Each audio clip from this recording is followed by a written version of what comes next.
안녕하세요, 여러분. 사연을 들어주시려고 이곳을 찾아와 주신 분들께 진심으로 감사 인사를 먼저 올리고 이야기를 시작해 보도록 하겠습니다. 저는 지금 30대 후반을 향해 달려가고 있는 결혼까지 한 유부녀로 저에게 벌어지게 된 어처구니 없는 일에 대해 이야기를 하고 싶어 이곳을 찾아오게 되었습니다. 사실 저는 저만 잘 먹고 잘 살면 된다고 생각하는 사람인데 결혼이라는 제도는 뭔가 제 생각에 금을 긋게 만드는 것 이상으로 어려운 일이더라고요. 저와 남편 우리 두 사람만 행복해서는 안 되고 그 주변인들까지 모조리 다 챙기고 눈치를 봐야 하는 상황이 몇 번이나 생기게 되니까 참 형용할 수 없는 기분이 들었습니다. 이야기를 시작하기 앞서서 이런 말을 꺼낸 이유는 제가 들려드릴 저의 이야기가 남편과 저의 불화가 아닌 전혀 엉뚱한 사람들에게 시작된 일이기 때문입니다. 이 일로 인해서 스트레스를 받아 원형 탈모가 생기기도 했고 공부를 해야 하나 싶은 오기가 생기기도 했기에 모든 것이 다 지나간 지금 훌훌 털어버리려고 글을 적어봅니다. 여러분들께서 제 이야기를 재밌게 들어주신다면 오히려 더 가벼운 마음으로 지난 과거는 과거일 뿐 내 시간은 흐르는 물이다 하고 생각하며 지내보려고 합니다. 그럼 제 이야기 지금부터 시작해 보도록 하겠습니다. 저는 사실 대학을 나오지 못했습니다. 아니 이걸 못했다고 해야 하는 게 맞는지 모르겠지만 그냥 저는 별거 없이 공부에 취미가 없었고 고등학교를 졸업하자마자 취업이 확정되었습니다. 일찌감치 은행에 계약직 사원으로 들어가게 되어서 고졸 경력자로 일을 하게 되다 보니 굳이 돈 들여가면서 대학을 진학해 취미에도 없는 공부를 해야 할 이유를 찾지 못했습니다. 따지고 보면 대학에 가서 공부를 더 하는 이유가 바로 좋은 회사에 취직을 하기 위해서지 않겠습니까? 다른 이유가 있을 수도 있지만 저는 적어도 그렇게 생각합니다. 계약직 사원으로 쭉 머물러 있었으면 대학의 소중함을 조금 느꼈을지도 모르겠지만 저는 정말 천운을 타고난 사람인지 아주 좋은 기회를 잡게 되었습니다. 고졸 계약직 사원들을 대상으로 한 특제 공고에 발탁이 되어서 저는 은행 정직원이 되었고 청구에서 오랜 시간 일을 하게 되었습니다.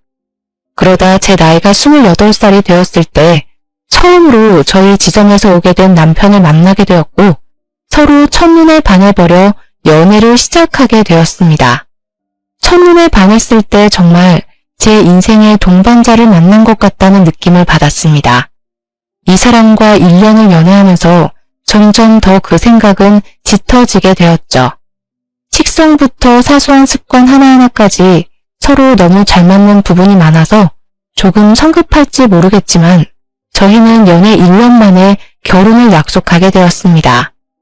두근거리는 마음을 안고 시댁에 처음으로 인사를 드리러 간 날 저는 시모가 저를 보자마자 대학은 어디를 나왔냐고 묻는 바람에 크게 당황하고 말았습니다. 물론 제가 대학을 나오지 않은 부분에 있어서 쪽팔려 한다던가 숨기고 싶어 한다던가 하는 성격은 아니었기에 금방 마음을 갈무리하기는 했습니다. 제가 당황을 했던 이유는 보통 첫 만남에 몇 살이냐, 어디 출신이냐, 뭐 이런 걸 물어보지 않겠습니까? 다짜고짜 대학을 어디 나왔냐고 물어보실 거라고는 상상도 못했습니다. 사람마다 각자 맞는 자리가 있다고 생각을 하고 살았던 저는 시모에게 솔직하게 대학을 나오지 않았다고 말씀을 드렸습니다.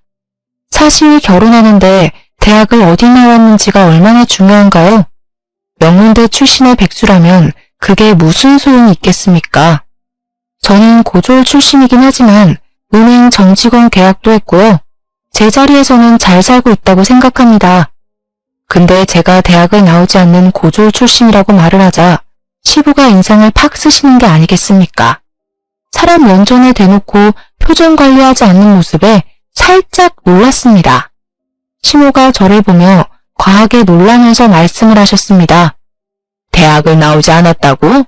어떻게 대학을 나오지 못한 애가 우리 집 며느리로? 그러시면서 말끝을 흐리고 시부를 바라보시는데 알고 보니 시부가 한의대를 졸업한 한의사더라고요. 그래서 공부, 학벌 이런 거에 상당한 자부심이 있는 사람이었습니다. 그도 그럴 게 우리 남편도 꽤 명문대를 졸업한 은행원이고 시동생도 회계사로 일을 하고 있었습니다. 시댁 식구들이 전부 학벌이 좋은 편에 속하니까 아무래도 대학을 졸업하지 않은 제가 탐탁지 않아 보일 수도 있겠다 하는 생각이 들긴 했습니다. 시모는 그 이후에도 쉬지 않고 저에게 대학을 나오지 않은 것에 대한 질문을 쏟아내기 시작했습니다. 누가 보면 미리 질문지라도 준비할 줄 알았겠어요. 대학은 왜 안 나온 게야? 공부를 못했던 거야? 아니면 뭐 집에 돈이 없었던 거야? 아니에요, 어머님. 저는 그냥 고등학교를 졸업하자마자 은행에서 계약직으로. 뭐야? 계약직? 지금 계약직으로 일을 하고 있다는 소리야? 말이 끝나지도 않았는데 제 말을 잘라먹더니 너무 큰 소리로 계약직인 게 사실이냐고 남편을 한번 째려보고 저를 또 한번 보시고 하더라고요. 제 말을 끝까지 들어주셨더라면 이런 오해가 쌓이지도 않을 텐데 중간에 말을 잘라먹고는 저에게 해명 한번 해봐라 하는 태도로 일관하는 시부모가 참 경우 없게 느껴졌습니다. 아니요, 저 지금 정직원이 맞고요. 아니 엄마, 보졸이면 어떻고 계약직이면 어때서 자꾸 잡아먹을 듯이 말을 하세요? 엄마는 고등학교 졸업장도 없잖아. 중퇴잖아, 중퇴. 학벌 가지고 뭐라고 물어뜯을 생각하지 말고 지금 어떻게 사는지 어떤 성품인지를 먼저 보시란 말입니다. 어떻게 어른이 되어서는 젊은 세대보다 보는 눈 없는 사람처럼 행동을 하세요? 저는 남편의 말에 솔직히 황당스러움을 느꼈습니다. 시모는 고등학교 졸업도 나중에 따로 검정고시를 봐서 인정받았다고 하더라고요. 본인도 학력이 그렇게 좋은 편이 아니면서 저한테 학력 가지고 한 소리 한 게 억울하게 느껴질 정도로 기분이 많이 상했습니다. 제 표정이 살짝 굳어지자 시모는 당황해하면서 본인의 변명을 하기 시작했습니다. 우리 때에는 여자가 공부는 무슨 공부냐 하면서 돈 벌어오는 게 당연하던 시대였다. 중졸로 사는 게 당연한 거였다. 이 말이야. 대학은커녕 고등학교에 진학하는 것도 사치였는데 요즘 시대는 그게 말이나 되는 소리니? 유학까지 턱턱 다녀오는 마당에. 그때부터 저는 시모의 말이 가소롭게 들리기 시작해서 아무 대꾸도 하지 않고 그냥 흘려듣고 있었습니다. 제가 별 반응이 없자 시모는 제가 자기를 무시한 거라고 생각이 들었는지 발끈하며 저를 계속 공격하듯이 말을 하시더라고요. 그래도 대학을 안 나온 건 좀 그렇구나. 지금 자기 자리에서 일만 잘하면 되는 거 아닐까요? 대학이 뭐가 중요하겠어요. 대학 나온다고 집안 살림 잘하는 건 아니잖아요. 제가 한마디 하자 시부모 둘 다 꿀먹은 벙어리가 되어서 괜히 헛기침만 하면서 식사를 하시더라고요. 어색했던 만남이 무색할 만큼 시간이 빠르게 흘러 저와 남편은 결혼을 하고 신혼생활을 만끽하고 있었는데 시작과 동시에 자꾸 시모가 저를 불러내기 시작했습니다. 저에게 말도 안 되는 시집살이를 시키곤 했는데 남편이 겉절이를 좋아하니까 매번 겉절이를 묻혀서 내놓으라고 강요를 하기도 했고요. 밥 먹는 시간만 되면 전화가 와서는 반찬을 뭘 먹냐고 저와 남편에게 대놓고 물어보면서 잔소리를 하기도 하셨습니다. 하루는 일이 바빠 배달 음식이라고 시켜 먹게 되면 어떻게 몸에도 안 좋은 환경 호르몬이 가득한 배달 음식을 시켜 먹을 수 있냐며 집에서 신부 수업도 안 받냐고 잔소리를 하셨고요. 비법 양념을 알려줄 테니까 시댁에 와서 요리를 배워가라고 하셨고 시골에서 과일 좋은 게 올라왔으니 과일 한번 깎아보라고 눈에 쌍심지를 켜고 지켜보기도 하셨습니다. 저에게 대학을 나오지 못했으니까 살림살이를 빨리 배울 수나 있을지 걱정이 된다면서 대학 타령을 하루 종일 하시는 게 아니겠습니까? 아니 대학에서 요리하는 법, 과일 깎는 법, 세탁기 돌리는 법이라도 알려준다는 건지 뭔지. 하도 저한테 잔소리를 해대니까 저도 스트레스를 받긴 했는데 저보다 저희 남편이 더 스트레스를 받는 건지 있는 대로 신경질을 내면서 시모를 말려주었습니다. 그런데 그거 아시죠? 평생 키운 아들이 엄마 편 안 들고 마누라 편 들으면 엄청 서운하다고 우리 시모는 남편이 제 편을 드는 게 서운했었나 보더라고요. 계속해서 저만 보면 가만히 내버려 두질 못하고 이리 시켜먹고 저리 시켜먹고 악순환의 반복이었습니다. 하루는 대학 타령하는 시모에게 제가 결국 참지 못하고 한마디 하고 말았습니다. 어머님, 경력이 중요한 거 아니겠어요? 그게 무슨 말이니? 어머님도 대학 안 나오셨는데 살림 잘하시잖아요. 이게 바로 경력이라는 거죠. 너 지금 나 무시하니? 제가 어머님을 왜 무시해요? 칭찬한 건데. 저랑 어머님이랑 둘 다 고졸이니까 저도 어머님처럼 잘하겠죠. 시모의 얼굴이 불그락푸르락해졌지만 대학을 가지고 더 말을 하지 못하고 부들부들거리고 있었습니다. 솔직히 저도 시모랑 유치하게 싸우고 싶은 마음은 전혀 없었는데 자꾸 학벌 가지고 한 소리 하니까 저도 더 이상 참을 수가 없더라고요. 그 이후에도 남편이랑 주말에 같이 시댁에 가면 한의사라는 부심이 있는 시부가 제 학벌을 가지고 한 소리 하고 싶어 하는 게 눈에 빤히 보였습니다. 하지만 저도 한 성격 하는지라 지지 않고 맞서기 시작했더니 저한테 대놓고는 말을 못하시고 시모한테 잔소리를 하시더라고요. 시모랑 저랑 같이 장을 보고 왔는데 물건값 계산이 잘못돼서 시모에게 다시 갔다 와야겠다고 말했더니 시모가 저를 나무라셨습니다. 너는 은행식이나 다니는 애가 이런 걸 똑바로 챙겼어야지. 옆에서 멀뚱멀뚱 서 있기만 하니까 이런 실수가 생기는 것 아니니? 대학을 안 나와서 그런가 됨이 부족한가 보지. 어찌 된 게 부부 사이의 사이가 아주 돈독하네. 둘 다 고졸이라 그런가? 그런 식으로 한의대 출신이라고 본인 스스로를 추켜 세우는데 솔직히 나이고 뭐고 저게 뭐하는 짓인지 아주 꼴불견이었습니다. 저는 결혼한 지 몇 개월 되지 않아 시댁에 가는 발길을 서서히 끊으려고 준비를 했습니다. 아무리 남편이 제 편을 들어준다고 해도 시부모는 끄덕도 하지 않고 저를 고졸 출신 은행원이라며 무시하기 바빴거든요. 물론 저도 그런 시부모에게 타격을 받는다거나 제 스스로 무너진다거나 하지는 않았지만 매일 바뀌지 않는 레퍼토리에 익숙해질 필요도 없으니 시댁에 방문하기를 꺼려 했습니다. 제가 별 트집을 잡히지 않으려고 은근히 시모가 시키는 일을 척척 해내고 있었는데 하루는 저에게 빨래를 어떻게 하느냐 물어보셔서 세탁기로 한다고 말씀을 드렸습니다. 그랬더니 건수를 잡았다는 얼굴로 저에게 빨래를 삶아야지 무슨 세탁기로 세탁을 하냐고 잔소리를 하는 게 아니겠습니까? 진짜 이러다가는 내과에 가서 방망이질 해가며 빨래를 해오라고 시킬 것 같아서 요즘 세탁기에는 삶은 기능도 다 있다고 걱정하지 마시라고 했습니다. 그랬더니 고졸이라서 깨끗하게 빨래를 하는 방법을 모른다고 하면서 저를 무시하려고 하시길래 너무 어이가 없어서 저도 참지 못하고 또 질러버렸죠. 어머님 고졸인 거랑 세탁기 사용하는 거랑 무슨 상관이 있어서 학벌을 들먹이시는 거예요? 학교를 제대로 나오질 않았으니 인성이 저 모양이지. 어찌 된 게 시부모 무서운 줄 모르고 저리 망아지처럼 날뛰냐? 그러면서 방으로 쏙 들어가려고 하시는데 남편이 인성을 우문한 것에 화가 났는지 시부를 따라 들어가서 한마디 하더라고요. 자기 자리에서 열심히 일을 하고 있는 사람에게 칭찬을 해주진 못할 망정 인성 우문하면서 거들먹거리는 게 어른이 할 짓이냐고 말이 너무 심하다고 말입니다. 저는 그 일을 계기로 시댁에 가는 발걸음을 티나게 줄였고 시댁에서도 저에게 오라는 말을 하지 않으시더라고요. 하지만 방문만 하지 않은 것이지 시모는 틈만 나면 저에게 전화를 해서 본인이 얼마나 멋진 엄마였는지를 자랑하기 시작하셨습니다.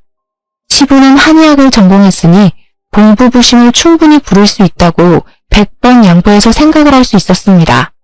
남편도 명문대 출신 은행원이고 시동생도 회계사니까요. 시부의 머리를 물려받았다고 생각할 수도 있는 부분이긴 한데 자부심은 시모가 100배는 더 부리고 있었습니다. 본인 아들들을 이 자리까지 키워놓은 게 다 자기가 쉴 틈 없이 내조를 해서 그런 거라며 저에게 고졸 출신이라 연봉도 적은 거 아니냐, 집에서 애나 키우고 살림이나 하라고 잔소리를 하셨습니다. 다른 건 몰라도 제 직업까지 거들먹거리니까 저도 어이가 없더라고요. 저 정직원 은행원이고 저도 남편도 저랑 같은 은행원이니까요. 어머님, 제 연봉이 얼마인지 아시고 그런 소리 하시는 거예요? 저 올해로 은행에서 일한 지 10년 차 됐어요. 제가 10년 차라고 말을 하니 시모가 또 어물쩍 넘어가시려고 하더라고요. 저희 남편이 저보다 연차가 더 적거든요. 물론 저도 계약직 직원으로 3년을 일을 하긴 했기에 정직원이 된 지는 7년 차이지만 굳이 시모에게 그런 이야기까지 일일이 말할 필요는 없으니까 10년 차라고 했죠. 본인도 고졸이면서 저에게 자꾸 고졸고졸하는 게 스스로 마음에 걸렸던 건지 뭔지, 거기다가 시부가 평소에 시모를 학벌로 무시하는 게 눈에 보이긴 했거든요. 시부 입장에서는 저나 시모나 둘 다 고졸인 건 마찬가지였으니까요. 그래서 그런 건지 시모가 어느 날 갑자기 사이버 대학에 입학을 한 것입니다. 솔직히 그 나이에 사이버 대학에 입학을 한 시모가 존경스럽긴 했지만 자기가 이제 사이버 대학을 다니니까 저를 학벌로 더 무시를 하는 겁니다.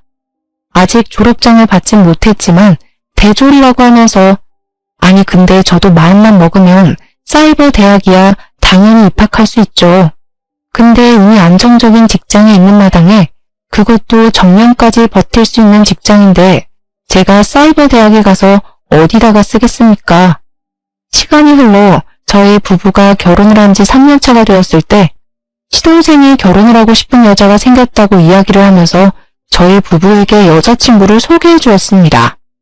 시동생이 저와 나이가 같았는데 동서가 될 시동생의 여자친구 또한 저와 동갑내기더라고요. 시댁에 인사를 딱 왔는데 옷도 그렇고 생긴 것도 그렇고 너무 단정하게 차려입고 왔는데 시부가 흥미를 보이면서 직업이 뭐냐고 물어보았습니다. 예비동서는 아주 당당하게 본인 직업이 의사라고 이야기를 하는 게 아니겠습니까? 시부가 의사라는 말에 신이 나서 예비동서에게 살갑게 구셨습니다. 어이구, 우리 예비 며느리가 의사구나. 나도 의사인데. 우리 집안에 의사가 둘이나 되는구나.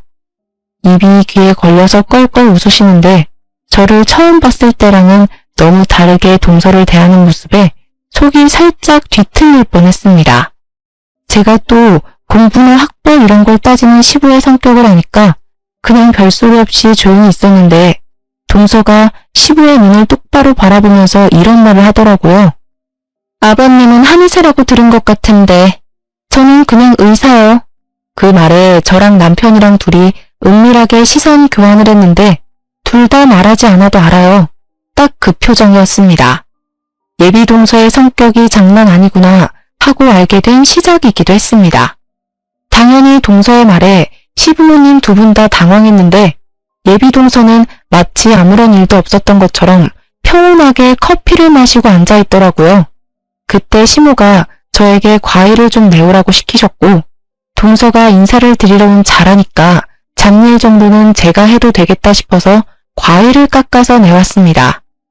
동서 앞으로 과일을 밀어주는데 저를 빤하게 보더니 정말 가까이서 집중하고 보지 않으면 보이지도 않을 비웃음을 살짝 흘리는 게 아니겠습니까? 속으로 이게 무슨 표정이지? 지금 나를 비웃은 건가? 생각을 하면서 지금 제가 느끼는 이 묘한 분위기가 뭘까? 동서의 눈치를 살피고 있었습니다. 동행원이라던 형님 맞으시죠? 되게 순종적으로 사시는구나. 순간 제가 느낀 그 비웃음이 진짜 비웃음이었다는 걸 깨닫고는 예비동서에게 저도 똑같이 돌려주었죠. 곧 있음 제가 형님이 될 텐데 지금 순종적이라는 표현이 맞는 말인가요? 그리고 제 할 일을 했을 뿐이에요. 아, 할 일이 과일 깎는 일? 그러면서 피식하는데 아니 반말은 왜 반말인지 어이가 없어서 순간 남편의 얼굴이 티가 나게 굳었는데 시부는 의사라는 예비동서가 마음에 들었는지 갑자기 다른 주제로 말을 돌리시면서 예비동서와 대화를 하기 시작했습니다. 그 틈에 끼어들어서 남편이 예비동서에게 한 소리 하는 것 또한 모양새가 좋아 보이지 않았기에 저와 남편은 그 뒤로 시동생과 동서에게 관심을 끊었습니다. 그런데 시부가 동서를 엄청 마음에 들어한 게 눈에 딱 보였다고 하지 않았겠습니까? 결국 시동생 결혼을 팍팍 밀어붙여서 시키더라고요. 결혼을 한 이후에는 입으로 표현하면 욕만 줄줄 나올 정도로 어이가 없었습니다. 시부가 대놓고 동서를 예뻐하니까 동서의 기고만장이 하늘을 찌르기 시작한 것입니다. 원래 노을자리 보고 뻗댄다고 동서도 시부가 뭐만 하면 의사 며느리라고 편을 들어주니까 시부가 무시하는 저를 같이 무시하면서 재수없게 굴더라고요. 저에게도 동서가 생기고 처음 맞이하는 명절이 되었는데 첫 명절에 여러분들은 시댁에 가서 뭘 하셨는지 기억이 나시나요? 보통은 일찍 와서 식사 준비를 거들거나 시부모님과 대화를 한다거나 해야 하는 거 아닌가요? 우리 동서는 그런 행동을 한 번도 한 적이 없습니다. 자기가 의사라서 명절이고 휴일이고 할 것 없이 바쁘다면서 시간이나 날지 모르겠다고 오후에 잠깐 들릴게요. 이러고 있더라고요. 저는 의문이 당연히 들었죠. 의사는 무슨 명절에 쉬지도 않고 수술이랑 진료가 있답니까? 거기다가 뭐 대학병원 의사도 아니고 동네 병원 의사였어요. 분명 빨간 날 쉰다는 걸 알고 있는데도 뻔뻔하게 의사라서 일이 바쁘다고 말하는 게 황당한 거죠. 차라리 살림하는 게 싫어서 늦게 오겠다고 하던가. 하지만 시부는 또 동서 편을 들면서 의사면 평일이고 주말이고 그런 게 없는 게 당연하다고 우리 며느리 고생하니까 그냥 푹 쉬라고 하는 게 아니겠습니까? 당연히 고졸 출신 은행원에게는 해당 사항이 없는 말이었죠. 저는 잔소리꾼인 시모 옆에 찰싹 달라붙어서 식사 준비를 다 마쳤더니 동서가 그제야 빼꼼 얼굴을 들이밀더라고요. 근데 그날 우리 남편이 점심을 먹고 체하고 말았습니다. 속이 더부룩하다고 하더니 얼굴이 창백해져서 손발까지 얼음장처럼 차가워졌더라고요. 제가 놀래서 남편의 손발을 주무르고 시부가 한약으로 된 소화제와 손을 따주겠다면서 침을 들고 나와 남편의 손을 따주었습니다. 남편의 손에서 검붉은 피가 줄줄 흘러나오는 것을 보더니 동서가 기겁을 하는 게 아니겠습니까? 정말 한 글자도 틀리지 않고 이렇게 말을 하더라고요. 아니, 미개하게 왜 바늘로 손을 따는 거예요?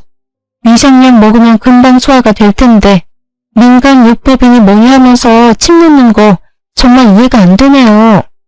아니, 시부한테 어떻게 미개하다는 표현을 쓸 수가 있습니까?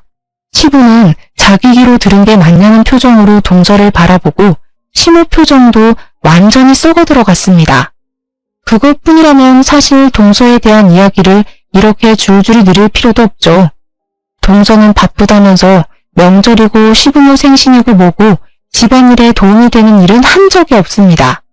얼굴을 비추는 것도 모든 상이 다 차려진 다음에 마치 자기가 주인공인 것 마냥 뒤늦게 도착해서 말뿐인 사과를 건넬 뿐이었습니다. 제가 몇 번을 넘어갔지만 더 이상은 봐주면 안 되겠냐는 생각에 동서를 붙잡고 이야기를 했습니다. 아무리 그래도 명절이랑 시부모 생신 때는 제때 나타났으면 좋겠다고 말입니다. 형님, 손윗사람만 유세를 떨고 싶긴 한가 봐? 나 박간이라는 사람이야. 의사라고 의사. 남들이 어떻게든 며느리 붙잡고 싶어하는 사람이 바로 나라고. 동서가 의사인 건 잘 알지. 의사고 나부랭이고 뭐고 집안 행사에 늦지 말라는 게 어려워? 의사가 뭐 병원에서 진료만 보고 쉬는 줄 알아? 내가 바빠서 이런 시간도 겨우 내는 건데 앞으로 이 시간도 내면 안 되겠다. 제가 동서를 붙잡고 이야기를 하고 있었는데 뒤에서 시모가 이야기를 듣고 있었나 봐요. 어이가 없다는 듯이 허하고 헛기침을 내뱉자 동서가 시모한테 가르치듯이 어머님, 엿들이시면 안 되죠. 하는 게 아니겠습니까? 제가 동서한테 아무리 나이가 같다고 하지만 제가 손윗사람이니 반말은 하지 말았으면 좋겠다고 했더니 저에게 인상을 쓰면서 이게 말로만 듣던 시집살이냐고 묻더라고요. 누가 들으면 정말 제가 일방적으로 괴롭혔다고 생각하겠더라고요. 그 뒤로 동서는 2년이라는 시간이 흐르는 동안 집안 행사에 참여하다기보다 돈으로 해결을 하려고 했습니다. 시부가 한의사로 오래 일을 했고 한의원 운영이 잘 돼서 돈이 부족한 살림은 아니었단 말입니다. 그런데도 당당하게 동서는 돈봉투를 들이밀더라고요. 동서도 의사니까 얼마나 용돈을 드리는지 궁금하기도 하고 해서 슬쩍 시모한테 물어봤는데 올해도 참석 못해요 라고 당당하게 말을 하면서 용돈 액수는 10만 원, 20만 원 들어있는 게 끝이라고 흉을 보시더라고요. 생신날에도 고작 10만 원 넣어서 줬대요 글쎄. 시부모가 오죽하면 그 돈봉투를 돌려주면서 차라리 제때 와서 일을 하고 거들었으면 좋겠다고 했더니 동서가 자기는 의사라 바빠서 안 된다고 딱 잘라 말하더래요. 시부가 열이 받아서 나도 의사야 했더니 동서가 깔깔 웃으면서 양약이랑 한약이랑 같냐고 대묻는 바람에 시부 넋이 완전히 빠졌다고 했습니다. 저는 진짜 동서에게 다른 의미로 박수를 쳐주고 싶었어요. 머리에 꽃을 꽂은 년이 따로 없지 않겠습니까? 그렇게 점점 막장으로 치닫는 시댁과의 관계가 6년째 이어지고 있었던 어느 날, 저는 30 중반이 되었고 남편과 고민 끝에 임신 계획을 세우고 임신에 성공을 하게 되었습니다. 사실 결혼 6년 차에 아이를 가지게 되었으니 많이 늦기도 했고 시댁에서도 아이를 정말 오랜 시간 기다려오셨거든요. 바로 이야기를 할까 말까 고민을 하긴 했지만 아직 안정기에 접어들지 않았으니 초기 단계에는 비밀로 하는 게 오히려 좋겠다는 생각이 들었습니다. 그런데 때마침 시부모님이 저와 남편을 불러서는 왜 임신 소식이 없는 거냐고 서로 몸에 이상이라도 있는 거 아니냐고 물어보셨습니다. 그런데 타이밍도 기가 막히게 그날 저녁에 동서가 평소에 절대로 먼저 방문하지 않는 시댁에 방문을 해서는 의기양양하게 임신 소식을 전하는 게 아니겠습니까? 저를 바라보면서 마치 일부러 안쓰럽다는 식으로 이야기를 하는데 딱 봐도 저에게 자랑을 하고 싶어서 안달난 사람처럼 굴었습니다. 형님네가 아직 아이 소식이 없는 걸 봐서는 좀 문제가 있으신 게 아닌가 싶기도 한데 저희라도 빨리 아이를 가져야 하지 않겠어요? 형님 다음 주 토요일에 혹시 무슨 일 있으세요? 제가 그날 출근을 해야 돼서 이삿짐 들어오는 걸 봐줄 사람이 없거든요. 저희가 아이도 생기고 해서 큰 집으로 이사 가기로 했어요. 지금 동서 이사하는데 나한테 이삿짐 들어오는 걸 감시하라는 이야기야? 다 들어놓고 뭘 자꾸 물어보세요. 형님 좋다는 게 뭐예요? 와서 좀 도와주세요. 입주 청소도 좀 해주시고요. 어차피 할 일 없으시잖아요. 제가 너무 기가 막혀서 동서를 때려봤더니 갑자기 뭔가 깨달은 것 같은 표정을 지으면서 피식 웃는 게 아니겠습니까?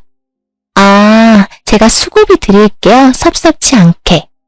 그러더니 지갑에서 5만 원짜리 2장을 꺼내서 제 손에 쥐어주는 게 아니겠습니까?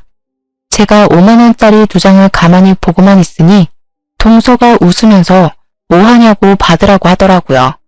그 순간 진짜 이성이 끊어지는 소리가 뚝 하고 들리면서 눈이 확 돌더라고요. 제가 동서 하면서 부르는데 남편이 정말 열이 엄청 받았는지 시동생의 멱살을 잡고 주먹을 날려버렸습니다.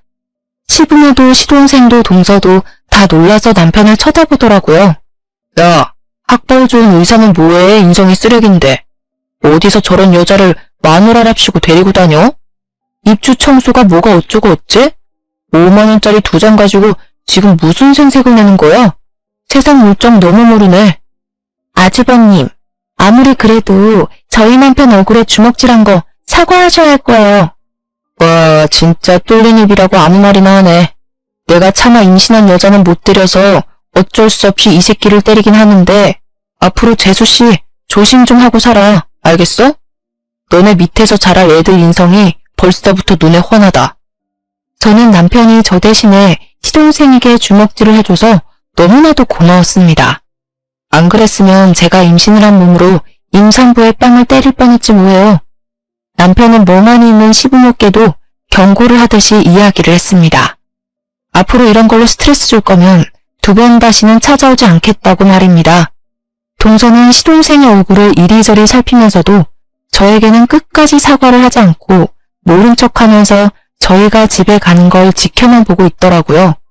그 뒤로 남편은 정말 작정이라도 한 사람처럼 저에게 시댁의 연락도 받지 않고 갈 생각도 하지 말라고 동서에게 사과를 받기 전까지는 아무것도 하지 말라고 했습니다. 저는 임신 7개월이 될 때까지 시댁에 아무런 연락도 하지 않은 채 지냈고 친정에서는 그 사실을 다 아시고는 2배로 저를 더 챙겨주시려고 하셨습니다. 친정 부모님께서 저에게 육아용품을 선물해주고 싶다고 하셔서 같이 큰 컨벤션 홀에서 육아용품이 죄다 모아파는 박람회에 참석하게 되었습니다. 거기서 이거저거 신기한 육아용품의 신세계를 맛보며 구경하고 싸게 살 수 있는 상품들을 충동 구매도 하는 시간을 보내고 있었습니다. 그런데 옆으로 낯이 익은 사람이 쓱 지나가는 게 아니겠습니까? 제가 잘못 봤나 싶어서 슬쩍 다시 시선을 돌렸는데 아무리 봐도 저희 동서가 거기 있더라고요. 제가 계속 힐끔힐끔 쳐다보고 있으니 저희 친정어머니께서 아는 사람이냐고 물어보셨고 우리 동서 같다고 마지막 소식이 임신했다는 것이었는데 여기 온 것 같다고 했습니다. 저희 어머니께서는 아무리 그때 좋지 않게 마무리가 되었다고 해도 인사는 해야 하는 거 아니냐고 하시더라고요. 하지만 워낙 사람이 많고 시끄럽기도 하고 하니까 동서는 제가 근처에 왔다는 것을 꿈에도 모르고 있었습니다. 거기다가 동서는 물론 시댁에서도 제가 임신을 했다는 걸 모르고 있었기 때문에 그 장소에 제가 앉을 거라고는 상상도 못한 거죠. 그리고 저는 여기서 아주 이상한 상황을 목격하게 되었습니다. 글쎄, 동서 옆에 웬 모르는 남자 하나가 있지 않겠습니까? 처음에는 멀리서 보고 시동생인 줄 알았는데 아니더라고요. 시동생 체형과 완전 다른 처음 보는 남자와 같이 있더라고요. 근데 둘이 팔짱을 꼭 끼고 있는 겁니다. 저는 몇 번이나 눈을 비벼서 확인했고 친정어머니께서는 결혼식 날 보고 보지 못했던 시동생의 얼굴이 가물가물한지 사돈총각 맞냐고 물어보시더라고요. 저는 멍한 얼굴로 친정어머니께 우리 시동생이 아니라고 처음 보는 사람이라고 말을 했더니 저만큼 화들짝 놀라시는 게 아니겠습니까? 둘이 무슨 연인 사이인 것 마냥 다정하게 육아용품을 보고 남자가 계산도 해주고 하길래 저는 놀래서 일단 사진을 찍어 두었습니다. 저랑 동서가 비슷한 시기에 임신을 해서 그런지 막달 출산 예정일까지도 며칠 차이가 나지 않게 접하게 되었는데 2주일 정도 차이가 있었습니다. 임신 막달이 되어서야 남편이 시댁에 제가 출산을 앞두고 있다는 소식을 전했고 시부모님은 아닌 척하면서도 손주 성별이 뭔지 건강한지 궁금해하셨습니다. 그런데 동서가 예상보다 훨씬 일찍 진통이 왔고 저도 같이 진통이 오는 바람에 같은 날 병원에 가서 출산을 하게 되었습니다. 정말 운명의 장난이죠. 같은 날 손주들이 태어나게 되었는데 제가 2시간 일찍 낳게 되는 바람에 시부모님이 제 병원에 먼저 찾아가서 인사를 하시고는 동선에 출산했다는 말에 달려가셨습니다. 그런데 동서가 어떻게 자기가 진통을 겪고 출산에 임박했는데 형님 병원에 먼저 갈 수 있냐고 서운하다고 시부모한테 짜증을 냈다는 게 아니겠습니까? 그 소식을 전해 듣고는 정말 어이가 없었지만 이미 벌어진 일인데 이제 와서 뭐 어쩌겠냐 싶어서 동서의 말을 무시하고 저는 몸조리에 힘을 썼습니다. 둘 다 조리원까지 잘 다녀와서는 시부 생신이 코앞이라 신생아들을 데리고 시댁에서 식사를 하기로 약속한 뒤 모이게 되었는데 거의 8개월 만에 찾아가니 어색하더라고요. 시부모님도 어색한지 저에게 수고했다고 말은 해주시는데 은근히 제 눈치를 보시는 것 같고 분위기가 미지근한 와중에 동서가 그러는 거예요. 형님은 매번 저에게 밀리기만 하시더니 애는 몇 시간 일찍 나와서 다행이네요. 이런 거라도 이겨야지. 장남의 첫 딸인데. 제가 어이가 없어서 동서를 바라보는데 남편이 옆에서 콧구멍을 벌렁벌렁 거리더라고요. 또 사달이 날 것 같아서 남편의 손을 꼭 잡았습니다. 오늘 아이 낳고 처음으로 찾아온 시댁인데 괜한 분란만 일으키고 싶은 마음은 없었거든요. 근데요, 시부모님께 저는 아직 서운하네요. 저도 아들 낳았고 형님네는 딸 낳았는데 당연히 저한테 먼저 오셨어야 하는 거 아닌가요? 딸이고 아들이고 무슨 의미가 있다고 그래. 의미가 없긴 왜 없어요? 대를 잇는 게 누군지가 중요한 거죠. 형님 어떡해요? 떡하니 아들을 낳았어야 했는데 아무짝에도 쓸모없는 딸을 낳았네. 도대체 그 말에 화를 내지 않을 엄마가 어디 있겠습니까? 그렇게 따지면 동서도 저도 시모도 전부 누군가의 딸 아닌가요? 제가 너무 열이 받아서 남편보다 한 발 먼저 동서의 대갈통을 빡소리가 날 정도로 크게 후려갈겼습니다. 동서가 형님 하면서 저에게 소리를 지르는데 제 손이 얼얼할 정도로 때려서 그런가 동서 눈에 눈물이 와글와글 고이더라고요. 저는 더 이상 이 아나무인한 동서의 행태를 봐줄 수 없다는 생각에 열이 받아서 육아 박람회에서 찍었던 사진을 동서에게 들이밀었습니다. 동서, 이 남자 누구야? 동서가 낳은 아들이 우리 시동생 아이는 맞아? 지금 저 미행하셨어요? 와, 형님 진짜 무서운 사람이네. 미행? 내가 왜 동서를 미행해? 나도 우연히 갔다가 본 거야. 아주 둘이 팔짱 끼고 육아용품 계산도 해주고 장난 아니게 기쁜 사이 같아 보이던데? 그 말이 끝나기 무섭게 시동생이 무슨 소리를 하는 거냐고 하더니 제 휴대폰을 빼앗듯이 가져가서 사진을 하나하나 확인을 해보는 거 있죠. 그러면서 동서 얼굴이 새빨갛게 달아오르더라고요. 시동생이 아는 사람인 건지 뭔지 아직도 이러고 있는 거냐고 소리를 지르는데 동서가 아니라고 오해를 하면서 당황한 채 시동생에게 변명을 하는 게 아니겠습니까? 형님 정말 소름 돋는 사람이야. 이거 전부 조작된 거야. 이 배경 우그러진 거 여기 티나지 않아? 이거 포토샵으로 조작한 거라니까. 포토샵으로 조작은 무슨. 나 그런 프로그램 다룰 줄도 모르는 사람이거든. 내 눈으로 똑똑히 봤어. 우리 친정 부모님까지 함께. 그러자 시동생이 완전히 큰 목소리로 동서를 쥐잡듯이 잡으면서 지금 누워있는 저 애가 자기 자식은 맞는 거냐고 의심이 가득한 말로 추궁을 하는 게 아니겠습니까? 알고 보니까 그날 육아대전에 같이 왔던 그 남자가 시동생도 아닌 남자였는데 동서의 첫사랑이나 다름없는 사람이라고 하더라고요. 거의 10년 가까이 만났던 사람인데 동서가 너무너무 사랑해서 죽기 살기로 매달렸던 남자였다고 하는 겁니다.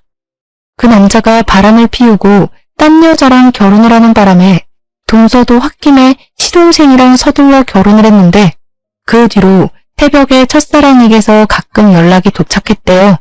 찌질한 남자의 표본을 빼다 박은 그 남자는 동서에게 새벽마다 자니? 라는 문자를 보내기도 하고 그걸 시동생이 몇 번 목격까지 했다네요. 그래서 새벽에 물건을 집어던지면서 싸운 적이 한두 번이 아니라는 겁니다. 완벽하게 연락도 차단했다 안 한다 안 본다 했는데 둘이 같이 있는 모습을 제가 떡하니 목격하고 사진까지 찍어서 보관을 했던 거죠. 시동생이 동서에게 큰 소리를 떵떵 치면서 저 아이가 내 아이라는 거 못 믿겠다고 유전자 검사를 하겠다고 난리가 났고 동서는 무슨 소리 하는 거냐고 그런 거 못한다고 강짜를 부렸습니다. 이런 식으로 절 엿먹이면 좋으세요? 진짜 음침한 사람이다. 동서가 말을 하는 순간 시동생이 열이 받았는지 동서의 뺨을 갈기더라고요. 뺨을 맞은 동서는 충격을 받아 아무 말도 하지 못하고 멍하니 서 있었습니다. 네가 더 문제 있는 사람이야. 아주 보자 하니까. 유전자 검사 진행할 테니까 그런 줄 알아. 결국 시동생네는 시조카의 유전자 검사를 진행했고 정말 믿기지 않게도 친자 불일치라는 결과를 받게 되었습니다. 당연한 수순으로 시동생은 이혼 소송을 진행했는데 동서가 울고불고 매달리면서 이혼만큼은 죽어도 안 된다고 빌었다는 게 아니겠습니까? 그 첫사랑이라는 놈이 엄청난 논팽이였고 여자라면 사족을 못 쓰는 놈이라 이혼만 3번 했던 전적이 있다고 하더라고요. 동서도 그런 놈이랑 평생 살기 힘들다는 것을 알고 있으니 직업 괜찮고 적당히 사랑할 수 있는 시동생을 골라서 결혼을 했던 거고요. 하지만 시동생이 호구도 아닌데 그런 결혼 생활을 왜 유지하겠습니까? 유책 배우자는 아무런 힘도 없다는 거 다들 잘 아시죠? 재산 분할은 물론이고 위자료까지 전부 받아낼 수 있는 모든 것을 다 받아낸 시동생도 정말 대단하다고 생각했습니다. 동서는 끝까지 저에게 그런 치부를 어떻게 만천하에 드러낼 수 있냐고 따져 물었고 저는 억울해하지 말라고 했습니다. 어이가 없네? 동서. 아니 이제 동서도 아니지. 그러게 왜 바람을 피우고 그래? 그 뒤로 저에게 가끔 번호 없는 메시지로 저주를 퍼붓는 문자를 보내는 동서에게 화가 나고 그동안 당했던 일들이 새록새록 떠오르더라고요. 분풀이라도 제대로 해야겠다 싶어서 동선의 병원이 있는 동네 맘카페에 장문의 글을 작성해서 올렸습니다. CC병원 여의사 김땡땡은 보아라 하는 제목으로 불륜을 저지르고도 뻔뻔하게 남의 자식 뱃속에서 키우면서 가족들을 기만했던 사실을 고발하는 글을 올렸습니다. 거기다가 환자들을 돈으로만 생각하고 친절은 어디다 갖다 버린 건지 부도덕한 짓을 한두 번 한 게 아니지 않냐고 반성하라고 말입니다. 당연히 동서는 동네 병원 페이닥터로 있던 그 자리마저 잃게 되었고 다른 동네 병원으로 옮겼다는 소식을 듣게 되었습니다. 이대로 복수를 접을 수 없지 않겠습니까? 저는 또 옮긴 병원 동네에 있는 맘카페에다가 똑같은 글을 또 올려버렸습니다. 동서가 병원을 옮겼다는 소식을 들을 때마다 어떻게든 그 지역 카페를 찾아서 글을 올렸습니다. 나중에 동서가 저에게 잘못했다고 이제는 더 이상 취직할 병원도 없다면서 울면서 전화를 했더라고요. 제가 그동안 못된 짓을 해서 벌 받는다는 거 잘 알겠는데요. 이제 그만 멈춰주세요. 근데 제가 굳이 남이 된 그 여자의 사정을 봐줘야 할 이유가 있겠습니까? 앞으로 내 분이 풀릴 때까지 조금만 더 참아봐. 시동생은 이혼을 했다는 충격으로 정신을 못 차리고 매일같이 술독에 빠져 살더니 결국에는 다니던 사무실에서도 해고를 당했습니다. 시부모님은 우리 잘난 아들이 여자 하나 잘못 만나서 이 꼴이 됐다고 맨날 신세한탄을 하셨고 저는 속으로 고소해하면서 겉으로는 시부모를 위로하는 척했습니다. 저희 딸은 무럭무럭 잘 자라고 저와 남편의 사이에도 여전히 굳건하게 비온 뒤에 굳은 땅처럼 잘 지켜내고 있는 중입니다. 우리 남편은 시부모가 저를 붙잡고 하도 신세한탄을 하니까 귀찮으면 시댁에도 가지 말라고 하더라고요. 근데 저는 은근히 시부모가 저를 붙잡고 제 눈치를 보면서 이야기를 하는 게 웃기고 재미있어서 조금 더 즐기기로 했습니다. 저는 여전히 은행에 다니면서 제자리에서 열심히 일을 하고 있고요. 저희 딸은 친정 부모님께서 맡아서 잘 돌봐주고 계십니다. 시부모님이 본인들이 봐줄 수 있다고 하시면서 손녀딸 보고 싶어 전전긍긍하는 거 잘 알고 있긴 하지만 그동안 저 학벌로 무시한 게 성질이 나서요. 친정 부모님께 맡기고 있는 중이랍니다. 앞으로 저에게 어떻게 하는지에 따라서 달라지겠죠? 조금만 더 이 생활을 즐기고 싶습니다.